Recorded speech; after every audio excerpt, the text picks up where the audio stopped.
cette falsification. Chez vous. Non, non, mais... Non, pas de dibourim. Ani rotse, tavili, ani rotse litom. Je veux goûter. Boker tov. Hashem Hashem, naaseh menaseh chaim tovim ul shalom. Aujourd'hui, on est le Tetvav du mois de Mar Cheshvan et le, en français 16 novembre. Bezrat Hashem chaim tovim ul shalom. Mercredi, on étudiera aujourd'hui la parashat Shavuot et Ilou Nishmat. C'est aujourd'hui l'Askara, le papa de Arlette, qui s'appelle Moshe, David ben Moshe et Esther.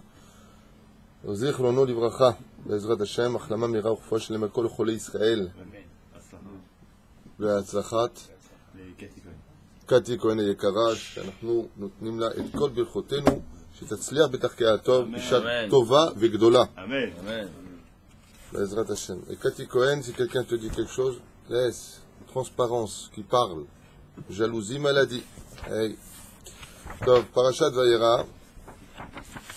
Parasha Yotzet Dofen, on va essayer de parcourir quelques psukim. Vayera elav Hashem, ve'elone mamre, ve'u yoshev, petach haoel, kechom hayom. Omer Rashi HaKadosh, amar Rabbi Chama, ben Rabbi Chanina, yom shlishi lemilato hayam, ova HaKadosh Baruch Hu ve'sha'al bishlomo. Vient HaKadosh Baruch Hu, il nous dit ici, c'est le troisième jour de la Brit Mila. Il y a une marloquette dans les commentateurs à savoir pourquoi d'Afka le troisième jour de la Brit Mila. Le sikoum, la finalité, c'est de nous dire que Avram Avinu, le jour où la Brit Mila est la plus douloureuse, parce qu'après cicatrisation, c'est ça, cicatrisation on dit, la douleur est beaucoup plus intense que les autres jours. Il y en a qui disent que non, c'est le jour où c'est moins, il y en a qui disent que le jour où c'est plus. Benenou merpatlano. Qu'est-ce qu'on en a à faire de savoir si c'est plus ou si c'est moins? Que ça vient moi me rajouter dans ma vie de tous les jours, de savoir si c'est un peu plus ou un peu moins qu'Avram Avinu. À la Shalom, il vient chercher des Orochim, il vient demander, Kechom Hayom, il vient chercher des invités. Pourquoi? Pourquoi il y a besoin de venir chercher des invités? Dafka, ce jour-là, Maïnaf Kamina. Qu'est-ce que ça vient m'apporter? Tout simplement parce que Avram Avinu est né Miprinat Midat HaChesed. C'est-à-dire que quand Akadosh Baruch Hu, il a créé Avram Avinu, l'âme d'Avram Avinu qui est en réalité le côté du Chesed de Adam Arishon, donc il a pris la partie du Chesed d'Adam Arishon, et avec ça il a fait Avram Avinu. Avram Avinu s'est trouvé dans une situation bayatique, problématique. Pourquoi? Bien parce que tout le chesed qu'a fait Avram, c'est un chesed qui est naturel. C'est un chesed qui va tout simplement dans le courant de ce qu'il est lui-même. Comme on l'a expliqué dans les Mazalot, celui qui est né mois de Nissan en général, eh bien, il ne peut pas réellement recevoir un énorme salaire pour le chesed qu'il fait, parce qu'il va naître de façon naturelle sous l'énergie du chesed de ce mois. C'est le mois où Dieu nous a gratuitement sortis du pays d'Égypte, parce qu'il avait promis à Abraham, Isaac et Jacob. Il va gratuitement nous donner du pain grâce à Moshe Rabbeinu, de l'eau grâce à Myriam, la nuée de glace grâce à une personne, Bessarakol, à Aaron. Parce que, allez, j'ai trouvé un srout. C'est un moment où on donne sans calculer. Alors Abraham Avinu, il est gentil, il fait du chesed, il convertit les gens, il explique le Hémet, il est bon. Non, c'est pas la question que je posais. La question que je posais, non, lui, il est Sfirat HaChesed. Lui, il est Sfirat HaChesed. Ici, on vient nous dire, Vayera elav Hashem elone mamre ve'u yoshev petach haoel hachom kechol hayom. Slicha. Petach haoel kechom hayom. Le verset vient nous dire quelque chose ici qui nous demande de soumettre les vrais. Rashi nous dit, ouais, mais c'était le troisième jour de la Brit Mila. Et si c'était le quatrième, ça change quelque chose? Oui. Pourquoi ça change quelque chose? Étant donné que le troisième, c'était le plus douloureux, Avram Avinu a eu l'occasion ici de prouver que même si c'était dans sa nature maintenant de faire du chesed, même si c'est ma nature à moi maintenant de faire du chesed, je suis capable, et je veux te montrer Hachem, que normalement, Anus Patre, celui qui est dans un cas de force majeure, il est quitte. Je vais te montrer que ma nature, c'est de faire aussi du chesed pour moi-même. T'es malade, tu t'allonges, tu bouges pas une oreille. Mais là, qu'est-ce qu'il fait Avram Avinu? Il vient dire, mais non, je cours après les mitzvot, que j'ai 2 jambes pour y aller ou que j'ai pas de jambes pour y aller. Même si tu me mets dans une situation où je ne peux pas aller chercher des invités, Ani olech lavi otam, je vais te montrer que c'est pas ma nature. Je vais aller de l'autre côté de ma nature. Et c'est pour ça que les Chachamim nous ont écrit des textes entiers sur la personnalité extraordinaire d'Avram Avinu à la Shalom, pour nous dire qu'Avram Avinu, ainsi que Yitzhak, ainsi que Yaakov, seront toute leur vie de montrer à Hachem que ce n'est pas par le biais de leur naturel, de leur fonction, de leur caractère qui les habille, qui vont servir Hachem, mais en montrant exactement le sens opposé à cela. c'est-à-dire de montrer à Dieu que même si on n'avait pas ça en nous, on est capable de le faire. Chez Neymar, Vayeshkem, Avraham, Baboker. Je vous ai expliqué que la sortie d'Avraham de Ur-Kasdim dans sa personnalité, Lech Lecha, Me'artzecha, le problème c'est quoi? C'est qu'Avraham Avinu, il aime les étives, les gens étaient autour de lui. Avraham Avinu, c'est un homme d'amour, c'est un homme qui aime l'amour, c'est un homme qui prend de l'amour. C'est quelqu'un qui a une antinature de renvoyer les autres. C'est pour ça que l'épreuve d'Ishmaël, c'est une épreuve dans la paracha qui est très très dure pour lui. Renvoie cet enfant, il dit, mais moi je ne peux pas renvoyer mon fils. Je ne peux pas renvoyer ce qui est dans ma nature. Pourquoi? Parce que ma nature, c'est de prendre mes enfants dans les bras. Je suis un homme d'amour. Et d'un coup, qu'est-ce qu'il fait? Il doit travailler ça de l'autre côté parce que le sechel, l'intellect, dit à Avraham Avinu, Ishmaël doit être envoyé de façon à ce que le désert soit son lieu. Il doit être nomade. Comme ça dit la Torah, pas moi. Donc qu'est-ce qu'il fait? J'ai vu ton bras. Il prend une gourde, il prend du pain, il lui donne, il lui dit, vas-y, va-t'en, casse-toi, va-t'en. Mais ça, c'est pas Avraham Avinu. Avraham Avinu, il donne du pain. Avraham Avinu, il donne du poisson. On le voit avec les invités. Qu'est-ce qu'il voit? Shlosha Aravim, dit ici Rashi. Il voit 3 étrangers, 3 arabes. D'accord? D'Arabie Saoudite, entre guillemets. Enfin, il donne ici 3 lieux qui sont très significatifs à l'épisode. Mais qu'est-ce qu'il fait? Il vient et leur donne quoi? De la langue de bœuf, dit la Gemara dans Brachot, avec de la moutarde. Il donne, Abraham, c'est quelqu'un qui donne à n'importe qui. Haïkar, que tu comprennes l'importance qu'il y a un seul Dieu. C'est quelqu'un qui ne fait que donner, il n'aime pas prendre. Est-ce qu'on voit une fois, il prend, quand on veut lui donner, qu'est-ce qu'il fait Abraham? Il dit, non, je prends pas. Pourtant, Pharaon lui a donné, non? Va y avoir Abraham Kaved Meod. Pas du tout, disent les Chachamim. Pharaon lui a rien laissé. Alors, il est d'Abraham de Pharaon. C'est que normalement, quand un étranger rentrait là-bas, Pharaon, il le dépouillait, ne le laissait jamais ressortir avec ses biens. Jamais. T'es venu avec tous ces troupeaux, tout ça en Égypte, hop, t'es sur le territoire égyptien, disent les Chachamim, je te prends. V'Avram Kaved Me'od. Où est-ce qu'on voit qu'il lui a donné les cadeaux? Les cadeaux, c'était quoi? Il a accepté de le laisser partir avec tout ce qu'il était venu. Parce qu'Avraham Avinu, il prend rien de personne, et Rashi nous dit pourquoi, le texte nous dit pourquoi. De peur que toi, tu dises que je t'ai enrichi. Alors, avec les rois de Gédar Laomer et tout ça, il dit, je veux rien prendre de vous, de peur que vous vous vantiez plus tard en disant, si Abraham c'est devenu grand, c'est parce que moi je lui ai donné de l'oseille. Et vous croyez que de Pharaon, il va prendre des choses? Que Pharaon, il dit, mais moi, le peuple juif, bien sûr, vous travaillez chez moi. D'où vous êtes société Abraham Avinu? Moi, je lui ai donné des cadeaux, moi, je lui ai donné de l'argent. Tout ce qu'il est, c'est grâce à moi. Abraham Avinu, après, il n'a rien pris ni des guerres, ni des rois, et encore moins de Pharaon. Rien. Vous avez d'avoir comme ça, c'est marqué dans mon livre, important, un de ici. Le troisième jour de la Brit Mila, là où vraiment tout le monde serait resté au lit, il va chercher des invités. Pas parce que c'est sa nature, mais parce que son sechel lui demande d'accomplir les mitzvot. Il y a un autre Moussar Eskel, extraordinaire, que nous apprend ici Avraham Avinu. On passe dessus tous les ans, mais on ne le comprend pas. C'est un message extraordinaire.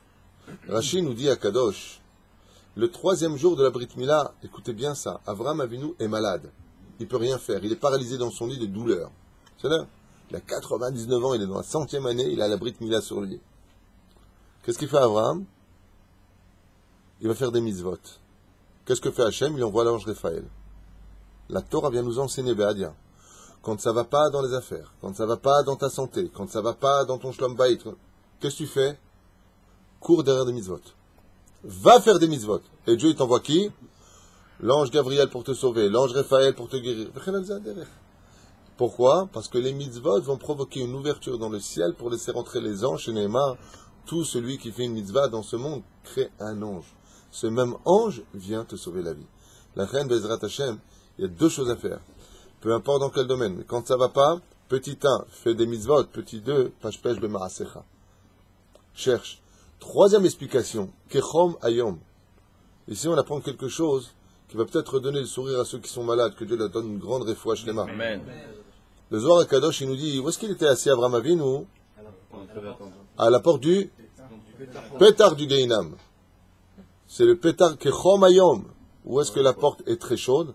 C'est les portes du Gehinam. Et là, on vient apprendre quelque chose, Moussar Eskel. Tu sais pourquoi tu es malade? Pour ne pas que tu rentres dans le Gehinam.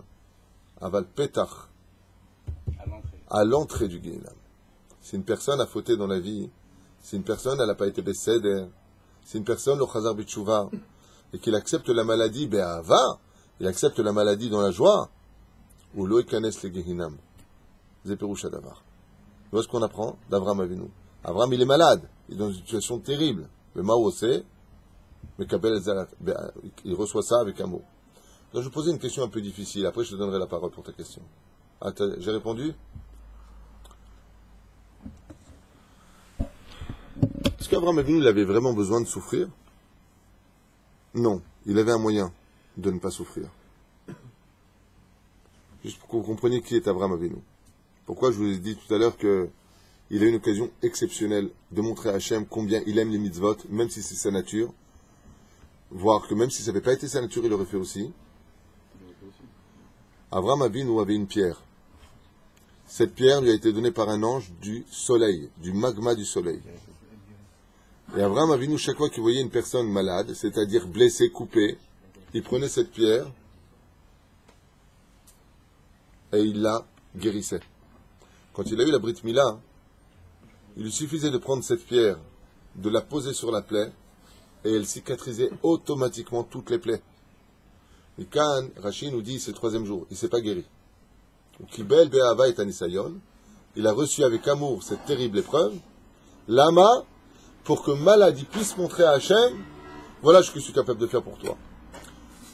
Moi, la vérité, si j'étais une femme ou un homme, en entendant ça en 2016, mercredi, le 16 du mois de novembre, je dirais franchement ton histoire, qu'est-ce que tu veux que j'y fasse? Si ce que tu me racontes, c'est une histoire d'un vieux pépé qui s'appelait Abraham avec sa femme qui s'appelait Sarah, ils ont reçu du monde et puis il était malade, ben bravo, on va lui mettre une boulette tunisienne, parce qu'algérienne c'est plus petit. D'accord? C'est une boulette, on va lui mettre kol hakavod pour ce que tu as fait. Pas du tout. La Torah c'est un enseignement. Si vous avez entendu tout ce qu'on vient de dire jusqu'à maintenant, qu'est-ce que fait Abraham? Il se surpasse. Ouais? Abraham Avinu est malade, il ne supporte pas cette situation parce qu'il a besoin d'eux. Il ne peut pas courir, il ne peut pas marcher. Donc qu'est-ce qu'il fait? Il est assis. Bien entendu, selon le Rambam, dans le Nombre Nevuchim, tout ça c'est une prophétie. Selon Rashi, en pshat yodem ide pshuto. Le pshat, ça reste le pshat. Ça vient t'enseigner à toi aujourd'hui cette Torah, si tu es fils d'Abraham, que même si les gens que tu t'as invités, comme ton beau-père, ta belle-mère, ton beau-frère, ta belle-sœur, des gens qui t'insupportent, ils te rendent malade quand tu es là. La paracha de Vayera, il te dit à Kadosh Baruch Hu, tu sais à qui je me montre? Celui qui est capable de faire les choses pour moi, pas pour toi. Toi, tu les supportes pas, c'est ton problème. Et c'est ce qu'il fait Avraham Avinu. Avraham Avinu, dans cette Torah de vie que nous avons, on n'est pas des curés, mais cher frère Avraham, c'est un homme de quoi? C'est tout ce qu'on a à faire, de lire une biographie d'un mec? Pas du tout, chas v'shalom. Les Chachamim nous donnent un exemple à suivre. Maase avot siman labanim. Ce que moi j'ai fait, Abraham, il te dit, j'ai mis ce potentiel chez toi. Donc, si une personne chez toi, elle n'est pas bien, que tu es dans l'impossibilité, que tu as l'impression de rentrer dans le Gehinam, quoi. Zé avodat Hashem. Zé avodat Hashem. Parashat Vayera. C'est ça, l'avodat Hashem. C'est là que Akadosh Baruch Hu, il se montre à l'homme. Là, maintenant, tu mérites. Ne l'oubliez jamais. Ne fais pas la parashat Vayera en disant Vayera ela Hashem be'elone mamre. T'as vu, je sais le lire. Non, sache le vivre. Hein? Et Davka ce Shabbat. Et pourquoi pas un autre Shabbat? Dans le sens que Davka, pour celui qui veut inviter quelqu'un avec qui il n'est pas forcément. C'est ça. Davka ce Shabbat. Mais c'est ça ce que nous dit Rashi. Le 3e jour de la Mila, le jour où Bama, je peux pas. Là, je peux plus. Je peux pas. Je suis alité, je suis fatigué. Ne me saoule pas avec tes invités. Zé Azman. Zé maintenant. Zé Aïnyan. T'as vu nous être. C'est ça que Dieu attend de nous. Pas quand tu peux. Pas quand tout est bon. Ça y est, le frigidaire il est plein, ça y est, je reviens de vacances, ça y est, bon allez, j'ai pardonné. Non, pas quand toi tu veux. Quand Dieu il t'envoie lui ce que lui il veut. Ça c'est pas Vayera Elav Hashem. Pas Vayera Elav Ata. C'est pas toi tu te montres. C'est pas toi.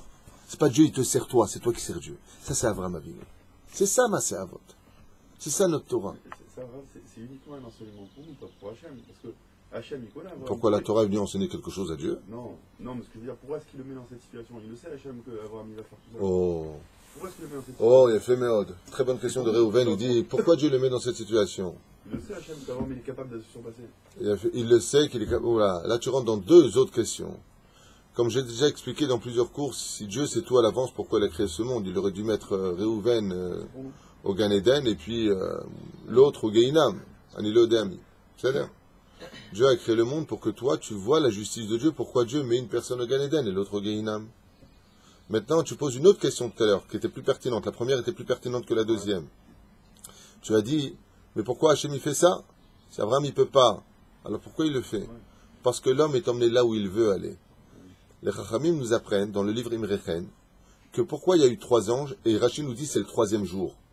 Il dit parce que quand une personne veut faire une mitzvah qui ne peut pas la faire, parce qu'il n'y a pas, il a créé comme si qu'il l'avait fait. Donc le premier jour, il a créé l'ange parce qu'il voulait l'accueillir, mais il n'y avait pas. Le 2e jour, Abraham était inquiet, il cherchait. Il a créé le 2e ange. Le 3e jour, Abraham s'est déplacé et s'est assis à la porte de sa tente dans le Pshat. Et là, il a créé le 3e ange. Alors ils ont pu se présenter. Les anges qui sont venus voir Abraham Avinu ont eu la porte ouverte dans le monde d'en bas parce que Abraham Avinu a supplié Dieu durant 3 jours après sa Brit Mila d'accomplir la mitzvah de Achnasat Orchim. Vous imaginez si on vous invite comme Abraham le faisait? Non, tu viens à la maison, je t'en supplie, je viens te chercher, laisse tomber ce que tu as fait, tu l'amènes avec toi si tu veux. C'est pas... Bon, tu viens ou tu viens pas? Bon, tu viens pas, allez, salut. Non, Abraham, Vayarot, il court après eux. Mais après qui il court? Après des gens qui ont de la poussière sous leurs pieds. Des gens qui sont à l'opposé total de l'idéologie d'Abraham Avinu. Des gens anti-monothéistes, anti-Torah. Les pires, c'est eux qu'il va chercher. Ça veut dire que tout le travail qu'il fait est un travail de titan, où lui, personnellement, ne retire aucun intérêt. Ni financier, il perd de l'argent. Ni moral, ni quoi que ce soit. Il n'y a pas, c'est que pour Dieu. C'est pour ça que la dernière épreuve, pour répondre à ta question d'Abraham Avinu, ce sera d'aller à l'extrême opposé de ce qu'il est.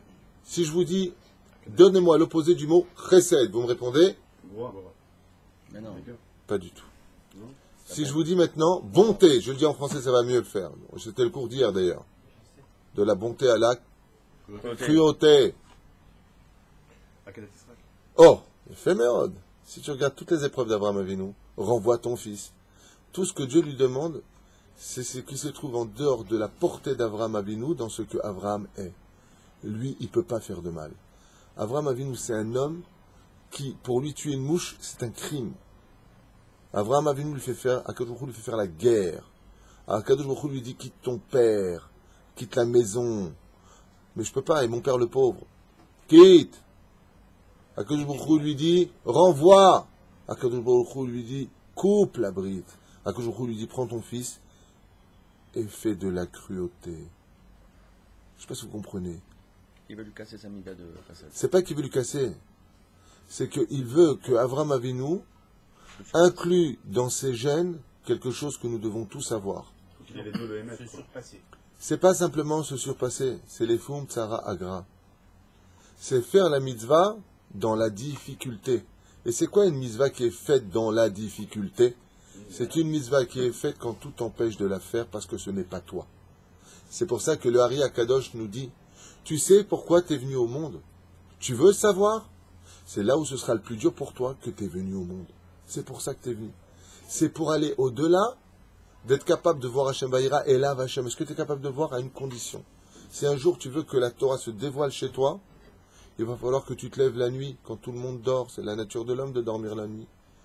Il va falloir que tu fasses des choses qui ne sont pas toi.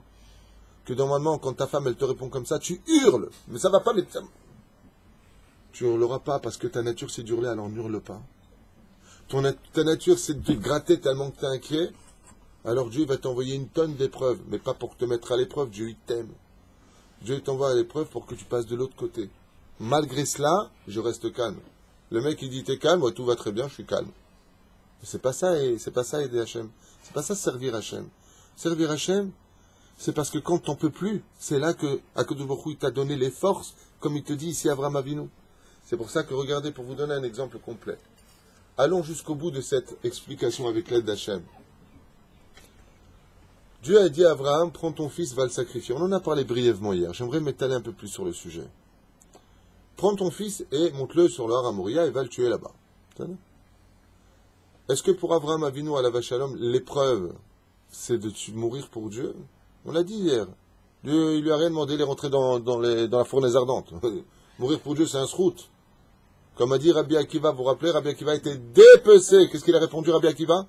Toute ma vie, Maïd Bodédout, elle était sur ça. Quand est-ce que je pourrais mourir d'un Kiddush Hashem, où la douleur sera inhumaine, et avoir le sourire en disant Shema Israël, Hashem Elokeinu, Hashem Echad. C'est ce qu'a prié à Rabbi Akiva.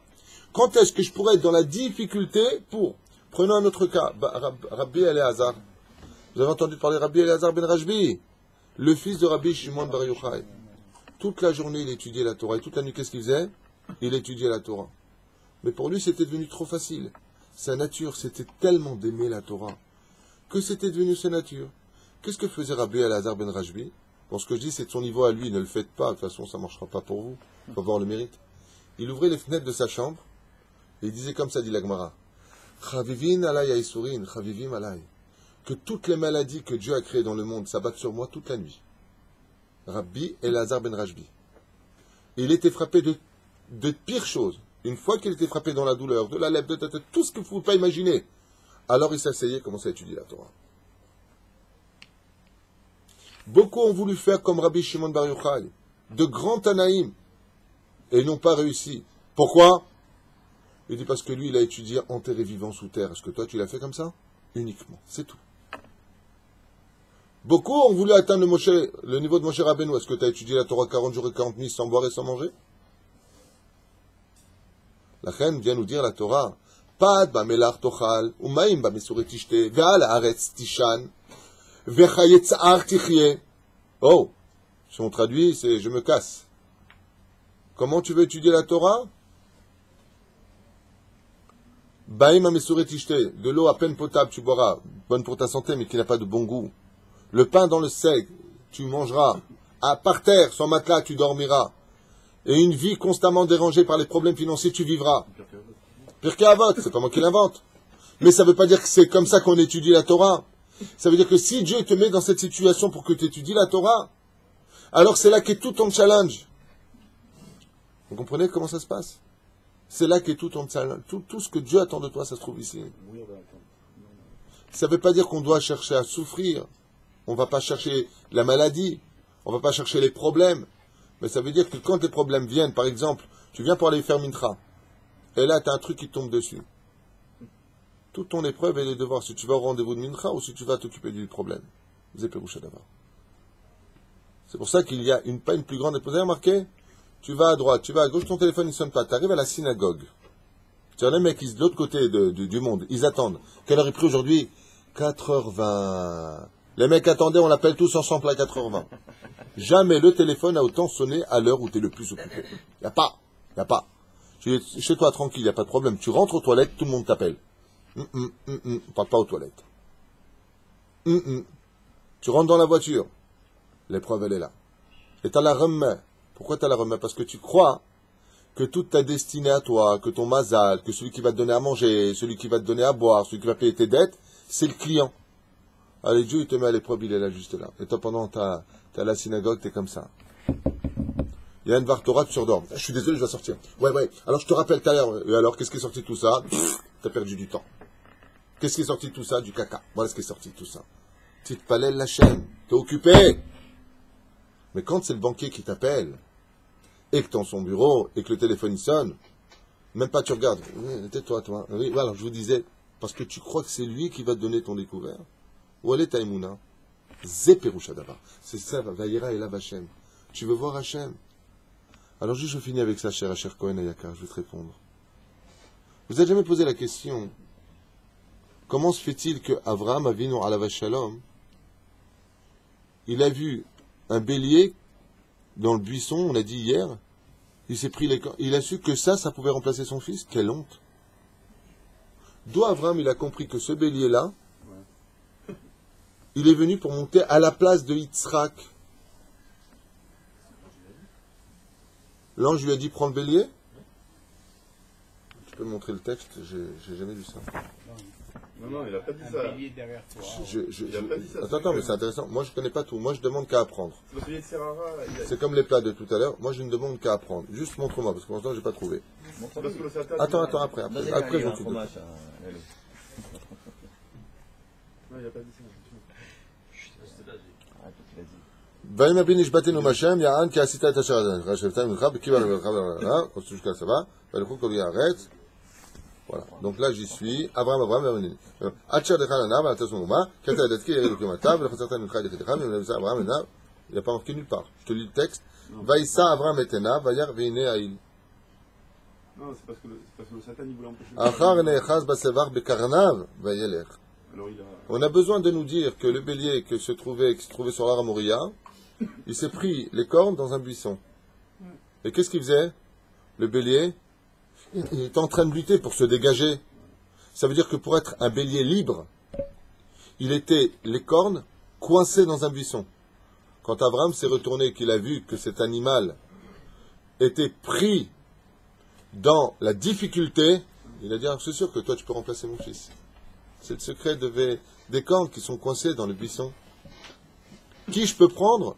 Celui qui a le plus de difficultés.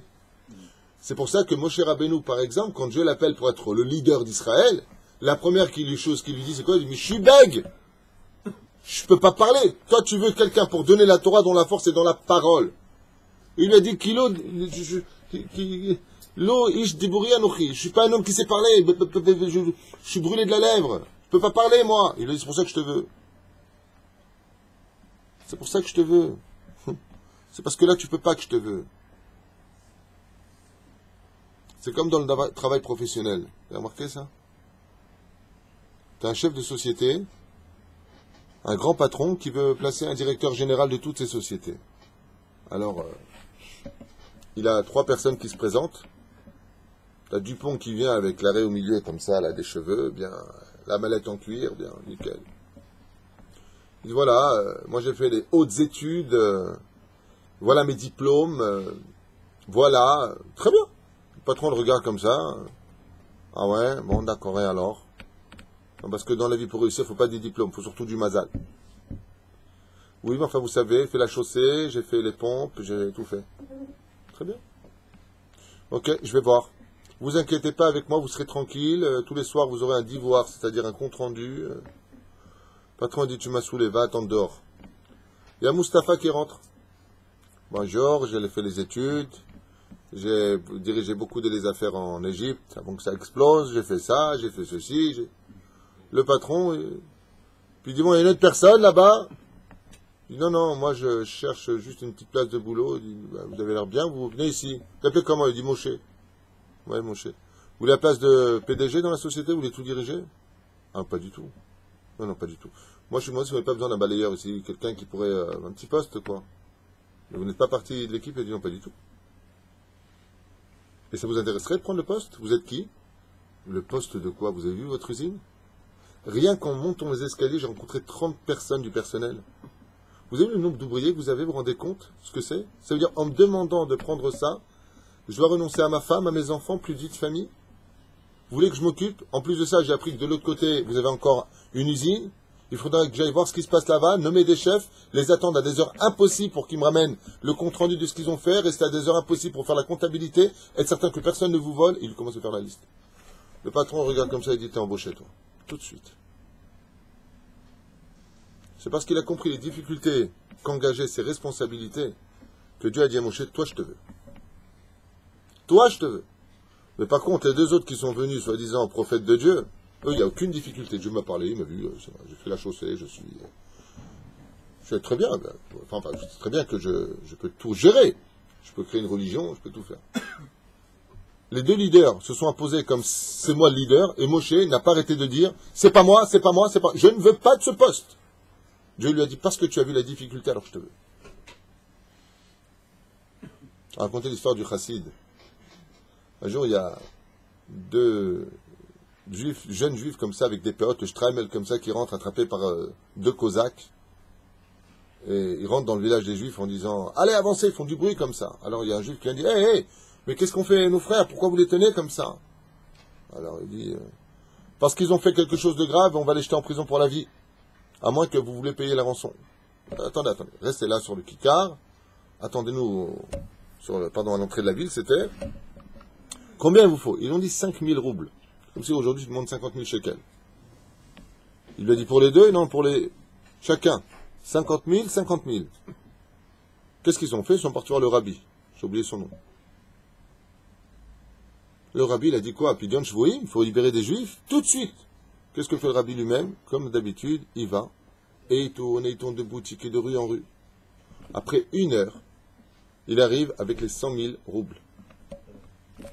Le rabbi, il dit, Tov, il avait son serviteur, il dit, tu vas aller à Maïshiva, tu vas demander à Cher Salfati de venir, à Coco Salfati de venir, à qui encore? À Alain Cohen de venir. Les Birionim, ceux qui savent se taper là, ceux qui savent se battre, va me les chercher. À Yitzhak Cohen, tu me l'amènes. Avec des Cohen, vous avez marqué? Tu nous amènes ceux qui donnent des coups de tatane. Amène-les-moi. Voilà. Ils arrivent là-bas, il dit voilà, dès qu'on va arriver là-bas, vous allez les frapper tous. On va les sortir de la ville pour pas qu'ils voient. Vous allez tous les frapper. Le Rav va dire on ne discute pas. Ils sortent. Ils arrivent, ils les emmènent un peu loin pour faire la négociation. Voilà l'argent. Les 4, ils se jettent sur les 4 et papa, y compris les 2, ils les frappent. Au bout de la première gifle, les péotes, elles tombent par terre. La chemise, elle s'ouvre, il y avait une croix là-bas. Alors ils ont compris, ils ont été découverts, ils se sont sauvés. Les élèves, Alain, qu'est-ce qu'il a dit au Rav? Alain Cohen, qu'est-ce qu'il a dit? Comment vous avez su? Comment vous avez su? Il lui a dit, c'est très simple. Moi, j'ai 90 ans. Libérer des juifs, des cosaques, je l'ai fait toute ma vie. Pour trouver la moindre somme, j'ai toujours mis 1 semaine. Je peux pas, c'est compliqué. Parce que de sauver la vie d'un juif, de prendre une mitzvah, il faut avoir beaucoup de mérite dans le ciel, il y a un jugement. Est-ce qu'on lui donne ou pas la mitzvah à lui?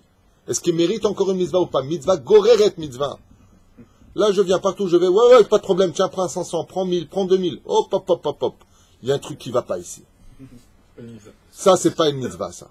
Il y a un truc qui va pas. Il y a un truc, ça le fait pas. Là, ça le fait pas. C'est pas bon.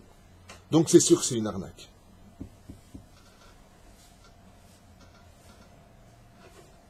À retenir à vie. Les foum, tsahara, agra. Tout ce que demande Akadosh Baruch Hu, c'est que quand ça devient dur, c'est là qu'Hachem, il se montre. Arshav s'est caché, Hachem se montre. Quand est-ce qu'il s'est montré à Agar? Quand elle était sur le point de mourir. Quand est-ce qu'il s'est montré à Ishmaël? Quand il est arrivé aux limites de sa vie. Quand tu arrives aux limites de quelque chose, quand tu arrives au plus bas de l'échelle, que tout semble s'arrêter pour toi, c'est là maintenant qu'Hachem, il attend que tu te relèves. Ayama Assez, avec un boxeur, j'ai entendu ça du Rav Boaz, je sais pas, Shalom, je sais pas comment il s'appelle. Très belle histoire. Deux copains qui s'entraînaient à la boxe aux États-Unis. 2 copains. Et malheureusement, pendant les entraînements, il y en a un qui est décédé. Et lui, ce boxeur-là, il avait l'habitude d'aller tous les dimanches sur la tombe de son meilleur ami. Il allait se recueillir là-bas. Et puis il y a eu les championnats du pays, ou je ne sais pas quel poste, peu importe. Et il est parti là-bas et le combat qui devait avoir lieu, c'était avec celui qui devait se battre avec son meilleur ami dans les championnats. Il n'a pas pu faire le combat parce qu'il est mort. Et il lui a répondu, ne t'inquiète pas, je vais y aller. Pour toi et pour moi. Et comme le combat a lieu dimanche, je ne viendrai pas dimanche prochain te voir, mais lundi matin, je monterai te voir sur ta tombe, te dire, on a gagné ensemble le championnat. Avec le titre. C'est une vraie histoire. Hein. Là-bas, il donne le nom, il dit où ça se passe aux États-Unis, le combat va rouler. Après le premier round, il se prend une tannée, où il voit tout trouble. Au deuxième round, il se prend une droite, il tombe par terre. Et on commence à compter. Il est tellement métouchage, pendant 3 secondes, il perd connaissance. 4e seconde, il commence à réaliser. Et chaque seconde devient dans sa tête comme un résonne, comme quelque chose qui résonne. Et il dit, laisse tomber, il est trop balèze le mec. Impossible. Seulement en espace d'une seule seconde, il pense à quoi? Demain c'est lundi, j'ai promis d'aller sur sa tombe lui dire que j'ai gagné le championnat. Il se lève à la 8e seconde. Il regarde et de toutes ses forces, il reprend le combat et en un seul coup, il a mis KO définitivement l'autre. Ce gars, il raconte que, en réalité, nos limites ne peuvent être dépassées qu'à partir du moment où tu as arrêté de te battre pour toi, mais pour un idéal. J'avais donné un idéal. Je t'avais promis de venir te dire que on va gagner ce combat. Tant que c'était pour moi, j'étais KO, tant pis, je laisse tomber. Mais quand j'ai pensé à toi, comment j'ai dit je viens demain, je veux dire que j'ai perdu aussi. Parce que lui, il était mort des entraînements, c'était pour le combat contre lui. Donc il voulait donner vie au moins à cette mort. C'est ce qu'il fait Abraham. Moi, Hachem, je ne peux pas accueillir. Là, je ne peux pas courir, je ne peux rien faire. Pour moi, je ne peux rien faire. Mais pour toi, je peux tout faire. Qu'on vive un peu le parachat de la semaine, même si je voulais faire ce livre, j'ai amené ce livre à la Torah qui est magnifique, je voulais faire un verset à juste pour qu'on puisse vivre au moins la Torah. Même un mot de la Torah, ça vaut toute la Torah. Vivre cette Torah. La reine ne pensait pas, et les gens se trompent tous au niveau de la psychologie, au niveau de leur santé. Les gens sont persuadés que quand rien ne va, regardez comment l'Yetzer Hara est fort. Quand Dieu m'a abandonné, quand rien ne va, Dieu m'a laissé tomber, j'ai pas de chance, j'ai pas de... Pas du tout, c'est le contraire. Vayera elav Hashem be'elone mamre, ve'u yoshev petach ha'oel kechom hayom. Akadosh Baruch Hu, il a enlevé le nartik du soleil, c'est-à-dire il a laissé le soleil brûler de toute sa splendeur à un tel degré. Pourquoi? Pour pas que tu sois dérangé par des invités. Hachem, il te dit, tout ce que je fais, c'est que pour ton bien, pour pas que t'ailles au Gehinam. Et Abraham Avinu répond, quelqu'un peut l'aider? Et Abraham Avinu, Alava Shalom, il répond quoi? Il répond à ce moment-là, Mapitom, c'est là-bas que je veux chercher à t'aider. C'est dans ma difficulté que j'ai encore plus étudié la Torah. C'est pour ça que Rabbi Nachman de Breslev, il donne un conseil qui vaut des milliards, des trilliards. Rabbi Nachman, il dit, un vrai Baal Emouna, quelqu'un vraiment, il dit, celui-là, est vraiment, il croit en Dieu. Vous savez, c'est quoi, dit Rabbi Nachman? Écoutez bien le chidouche, ou pas le chidouche, j'en sais rien, prenez-le comme vous voulez.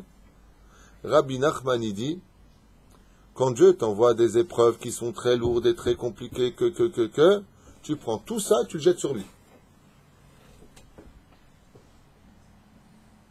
C'est tout. Tu fais ta ishtadlout, tous tes problèmes, tu les mets sur Dieu. Comme ça dit Rabbi Nachman ben Fega. Continue à étudier ta Torah. Et tes béayot, les problèmes, tu dis Hachem, j'ai ça comme problème. C'est marqué noir sur blanc dans la Mishnah.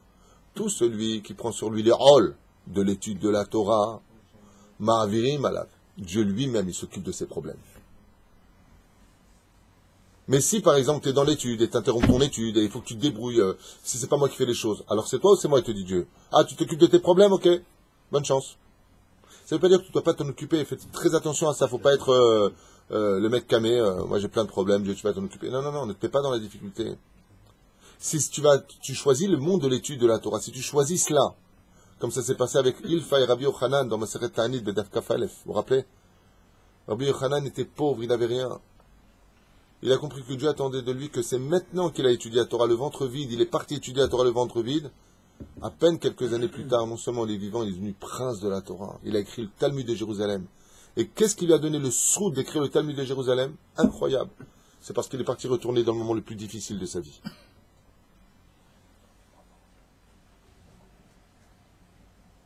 On rentre dans la synagogue avec le plus grand fléau. On a constamment le portable près de nous. Qui va m'appeler? Comment je gagne ma vie? Comment je vais fermer ce mois? Mais si tu es angoissé, c'est que tu ne crois pas en Dieu. Qu'est-ce que tu fous, Bichla, dans la synagogue? Je ne juge pas. Hein. Ce que je dis, c'est dur, je reconnais. Aval, travaille-toi, ça y est. Vayera elav Hashem be'elone mamre. On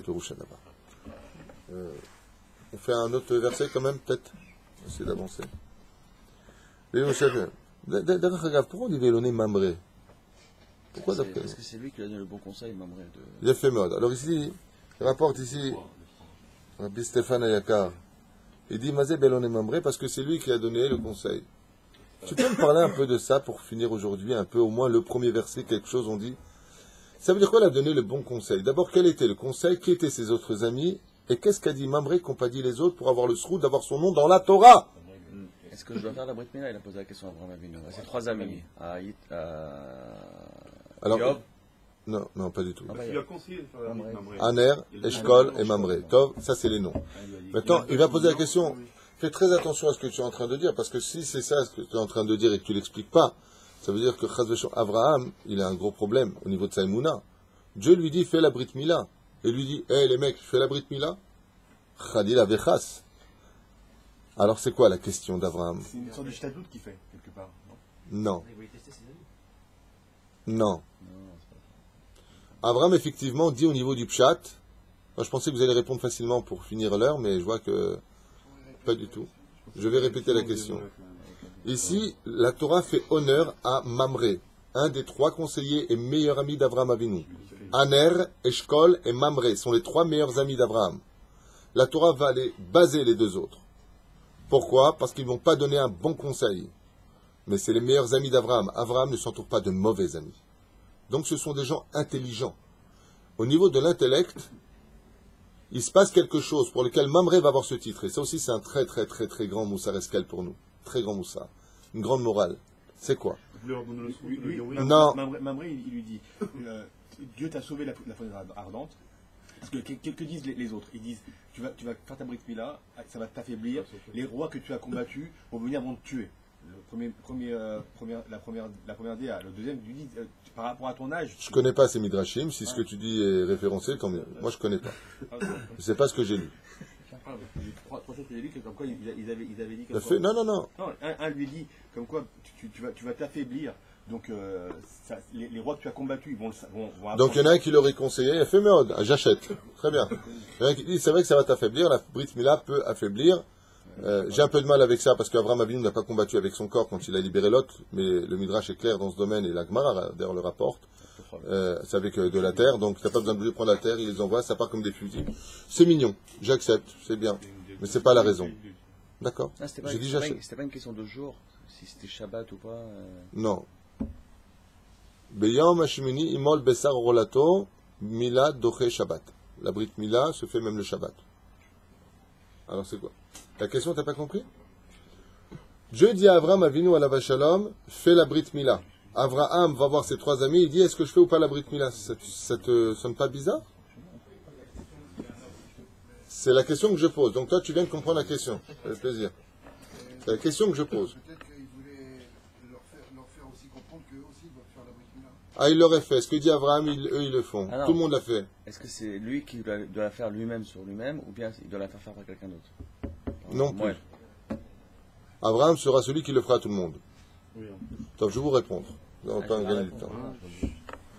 C'est une question simple. Hein. Je pensais que vous alliez répondre tout de suite. Il y a beaucoup de réponses à cela. Mais c'est une question énorme. Regarde, il vient de répondre notre ami. Rappelle-moi ton prénom. Jean-Luc.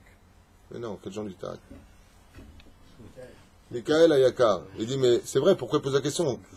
Imagine, Dieu, il te dit, fais Shabbat. Qu'est-ce qu'il fait, le mec? Il va voir ses 3 copains, il dit, d'après vous, je fais Shabbat ou pas? Mais Dieu, il t'a dit, fais-le. Qu'est-ce que tu poses la question? Toujours d'impliquer ses amis et de toujours prendre conseil. Non, Abraham, c'est fait, mais Abraham, il n'a pas de temps à perdre de dire, vous êtes mes copains, alors vous savez quoi? Comme vous êtes mes copains, je ne vais pas vous ennuyer, j'ai une question comme ça, juste pour qu'on va s'occuper. Abraham Avinu, il n'a pas de temps à perdre. La question d'Abraham Avinu, c'est pas de faire la Brit Mila ou pas, ça il compte le faire, qu'il le veuille ou pas, il n'en a rien à faire de ce qu'eux ils pensent. La question d'Abraham Avinu, c'est de faire la Brit Mila en public ou est-ce qu'il doit la faire en cachet? Est-ce que je dois faire la Brit Mila cachée? Pourquoi? Parce que si maintenant je le fais en public et que tout le monde entend que pour être juif, pour devenir juif, il faut couper le zizi, plus personne va venir. Et en plus de cela, ça ne correspond pas du tout à l'idéologie que moi j'ai donnée, que moi j'ai expliquée. L'importance de ne pas être cruel, de ne pas faire de mal, de ne pas faire ceci, de ne pas faire cela. Donc Abraham, il dit, Dieu m'a donné une mitzvah, mais il ne m'a pas dit si je devais la faire devant tout le monde. Ou est-ce que, ça veut dire, est-ce que je fais la Brit Mila Pombit devant tout le monde, ou est-ce que je la fais simplement moi tout seul dans ma tente, je coupe, je retourne, et puis j'ai fait la Brit. Zachela chez lui.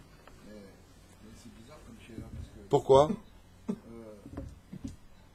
Un homme déjà, quand il a atteint un certain âge, donc sa Brit Mila n'est plus là, c'est plus du tout la même image que quand c'est un bébé. Quel rapport là? À plus forte raison. À plus forte raison. À plus forte raison. Nous, inachinami, mazemeshane. Que ce soit la même ou pas la même, que c'est des faits, pas des faits. Abraham Avinu est mort à 175 ans, il a 100 ans. Donc il a encore 75 ans devant lui, c'est pas la même époque. Donc ta question tombe. La question d'Abraham Avinu, il s'inquiète. Il est avec ses 3 amis qui lui servaient à essayer de convertir, de rapprocher les gens sous les ailes de la Shrina. Imagine maintenant, tu fais un contrat avec une personne, l'affaire elle est magnifique. Il dit, ouais, le problème c'est que pour rentrer là-bas, tu dois t'arracher un pouce. Qu'est-ce que tu fais? Ok, ça c'était pas dans le truc. Ça c'est nouveau là. La deuxième chose, il a un problème. C'est que si Dieu il t'a parlé, si Dieu s'est dévoilé, que rentrer sous les ailes de la Shrina, c'est faire les mitzvot telles que tu me l'as enseigné, qu'est-ce que tu es en train d'inventer une nouvelle mitzvah? Et Avraham Avinu est en train de se justifier. Il dit en réalité, j'ai toujours été au courant qu'il fallait faire la Brit Mila. Le problème, c'est que si j'avais fait la Brit Mila, j'aurais pas pu la refaire, cette Brit Mila. Toutes les autres mitzvot de la Torah, je les ai faites avant que Dieu me le demande. J'ai fait les matzot avant qu'on soit sorti d'Égypte. J'ai été Shomer Shabbat avant que. Parce qu'il y a toutes les semaines le Shabbat, il y a tous les ans Pessah, il y a tous les ans quelque chose qui revient. Mais la Brit Mila ne peut pas revenir. Quand tu l'as coupé, c'est fait. Gadol ha-metzuvé mi-mishe'eino metzuvé. Plus grand est celui qui reçoit l'ordre pour faire la mitzvah que celui qui ne reçoit pas l'ordre. Parce que l'Yetzer Hara ne s'intéressera pas à une mitzvah si tu n'as pas reçu l'ordre. Donc Avraham Avinu, maintenant, il est gêné. Il dit, toute ma vie, j'ai attendu maintenant, à l'âge de 100 ans, pour faire la Brit Mila, je vais couper le prépuce. Très bien. Mais vis-à-vis des convertis, est-ce que je fais ça devant eux pour leur montrer ce qu'ils doivent faire? Ou est-ce que je fais ça de côté et après je leur explique petit à petit au niveau psychologique? Les deux, Aner et Eshkol, ont dit, ah non, on va faire ça de côté, t'es fou. Cache la mitzvah. Et venu Mamré et il lui a dit, pas du tout. C'est un grand kiddush Hachem. Quand il y aura la Brit Mila, il faut réunir toute la famille, les amis. Et lui, on a vu Zachor le Tov, il descend. C'est un jour de... On doit être sa mère fière de faire la Brit Mila.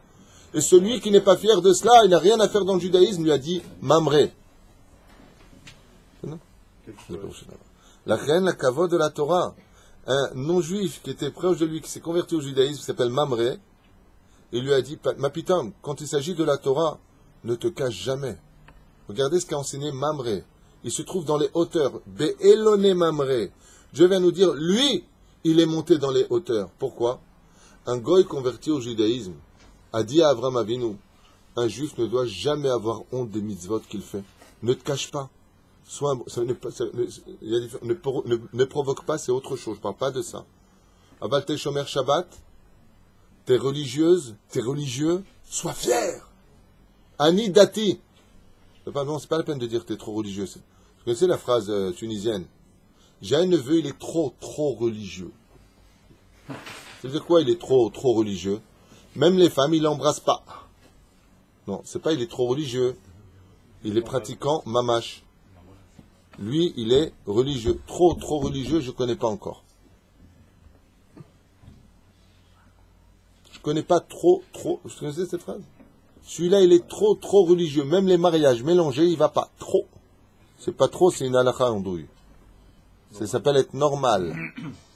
Il y a des questions? Ouais, alors une question. Il y a Marc qui demande comment Dieu qui a donné donc, la mitzvah à Abraham de faire la Brit Mila, et tout de suite derrière il est tombé malade. C'est-à-dire, il lui demande de faire la mitzvah et derrière il tombe malade.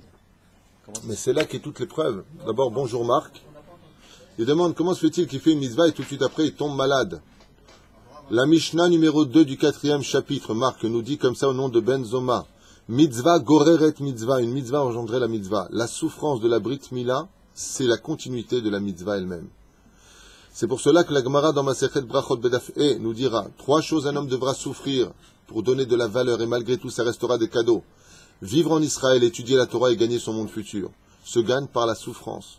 C'est pour cela que la souffrance a été créée non pas pour nous faire souffrir, mais pour avoir la force de la patience avant de voir le salaire. C'est pour ça que le mot sovlanout vient de la racine savlanout. Souffrance, sovel, sovlanout, c'est les mêmes lettres que le mot savlanout. Car le salaire de l'homme n'est pas pour ce monde, il est pour le monde futur. N'est-ce pas là une grande souffrance? La reine, et je finirai avec ça pour te répondre, et pour répondre à tous ceux qui nous écoutent, Ha'adam, la'amol, yulad. La Gemara nous dit, l'homme est né en bas pour souffrir, mais c'est pas le but du monde. Dieu nous a fait dans ce monde pour que tout aille bien. Mais non, la souffrance dans ce monde n'est pas là pour t'ennuyer. La souffrance est venue dans ce monde pour que quand tu fasses tes mitzvot soient dignes d'être appelés de grandes mitzvot. Tu te rends compte, dans ces conditions, il a servi Dieu. Je vais toujours donner cet exemple qui me fait rire. Quand on m'appelle pour des ascarotes, t'écoutes Marc? Quand on m'appelle pour des ascarotes, moi je viens maintenant pour faire le SPED, la personne est décédée, d'accord? Je vous racontais, parce que ça fait quand même des années que je viens faire le SPED, on m'appelle pour ça, Rav Tutu, est-ce que vous pouvez venir faire un SPED? Je connais pas la personne. Et tout de suite, je prends le fils, la sœur. Qui était cette personne? Ne me mentez pas. Elle était shomer mitzvot, et ceci. Aïe, ma mère, si vous savez, elle a eu 13 enfants. Son mari l'a abandonnée. Elle nous a tous élevés les uns après les autres. Elle criait constamment quand on faisait pas Shabbat. Une fois, il y en a un qui m'a raconté, je suis venu avec une copine à la maison, elle s'est mise à hurler à la maison. Mon fils, qu'est-ce que tu fais? C'est pas une maison rose à la maison. Combien elle a souffert, combien elle a fait ceci. Et avec tout ça, elle a eu la maladie. Et elle a fait ça. Jamais elle faisait... Tu me parles de Sarah Menou, quoi. Quelle route. Je montais, je pleurais. Vous vous rendez pas compte si ce que j'ai entendu était maître, parce que j'ai peur qu'on rajoute des choses. Faut pas rajouter. Et des fois, j'arrivais. Vous pouvez me parler de la personne. Ouais, c'est une femme géniale ou un homme génial. Il a bien réussi dans les affaires, la vérité. Bon, de temps en temps, il aidait. Il avait, je sais pas que vous le dites, il avait 2 voitures dans le parking. Il avait... Bon, on va faire un Bartora sur un paracha, alors. Oui. Imaginez le Esped, le Rani Velo Alechem. Je viens faire le Esped d'une femme qui était baronne. D'accord? Rapotaille! Elle avait 3 chihuahuas. 4 femmes de ménage. Toujours en train de se plaindre. Elle était bien habillée Chanel. Ses bijoux étaient des vrais bijoux. Il lui arrivait de grands malheurs. Une fois, elle a pris l'avion pour aller à Miami ou à Kansas City, où Nafalabou, elle est partie. Il y a eu 2 heures de retard, elle a beaucoup souffert. Elle s'est pris la tête avec son mari parce qu'il ne savait pas s'il va aller dans le nord ou le sud de la France pour passer les vacances. C'est ce que je raconte. Dans un espède, on raconte quoi? Que les actes glorieux. Faut pas trop exagérer avec un non, je pense. Hein? Ça Faut sourd. exagérer. Non, on ne peut pas rajouter, on ne peut pas enlever. C'est pour ça que je fais très attention. C'était Shomer Shabbat, pas Shomer Shabbat. Les Éperouch Adavar, que Chaye Sarah, la vie de Sarah, la paracha la semaine prochaine. De quoi on parle? De la vie de Sarah qui ne dormit ni le jour ni la nuit. Sarah Menou avait plus de 3000 servantes à droite et 3000 servantes à gauche. Quel était le métier de Sarah Menou à Shalom? Elle était couturière, nous dit le Midrash. Elle cousait des robes pour marier les calottes. Le Midrash nous dit comme ça, écoutez bien. Qui cousait les robes? Sarah elle-même. Qui les apportait? Sarah elle-même. Qui les habillait? Sarah elle-même. Une fois, le Midrash raconte qu'une servante lui a dit, mais laissez-moi moi l'emmener, vous êtes fatiguée, maîtresse, vous n'avez pas dormi. Laissez-moi moi l'emmener. Et il lui a dit, Chaz v'Shem, je suis dans ma mise à ça, pas, non?